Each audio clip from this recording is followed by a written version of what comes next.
une délégation du club portugais de Benfica Lisbonne conduite par Monsieur Bernardo Faria de Carvalho, son directeur, était chez le ministre des Sports, Dano Paulin, ce mercredi 6 juillet 2022 à son cabinet au troisième étage de l'immeuble Sojefia au Plateau, à Abidjan. Le Benfica à Abidjan pour fonder une académie. Le but de la visite de cette mission d'experts portugais est la présentation du projet de construction d'une académie de football à l'Institut national de la jeunesse et des sports, INJS, à Marcory. Source: l'Infodrome.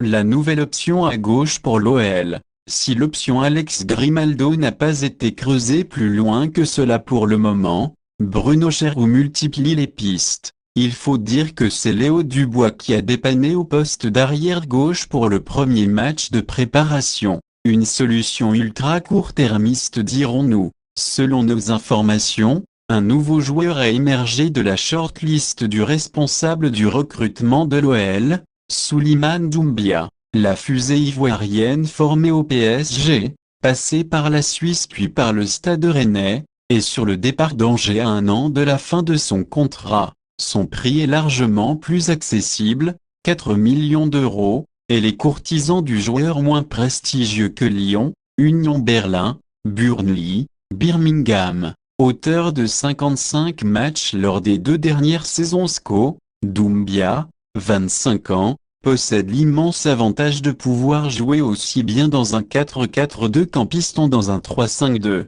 un profil finalement assez rare qui plaît beaucoup en interne. Reste à savoir sur quel joueur se rabattra finalement Bruno Cherroux, qui, à défaut de trouver le latéral gauche idoine, ne manque pas de pistes. Source: Foot Mercato. Le coach Haïdara nommé sélectionneur des éléphants locaux. Programme du deuxième tour des éliminatoires du CHAN, du 26 au 28 août 2022, Côte d'Ivoire-Burkina Faso, du 2 au 4 septembre 2022, Burkina Faso-Côte d'Ivoire. Le 7e championnat d'Afrique des Nations, CHAN 2023, aura lieu du 8 janvier au 5 février 2023 en Algérie. Source: soutien aux éléphants.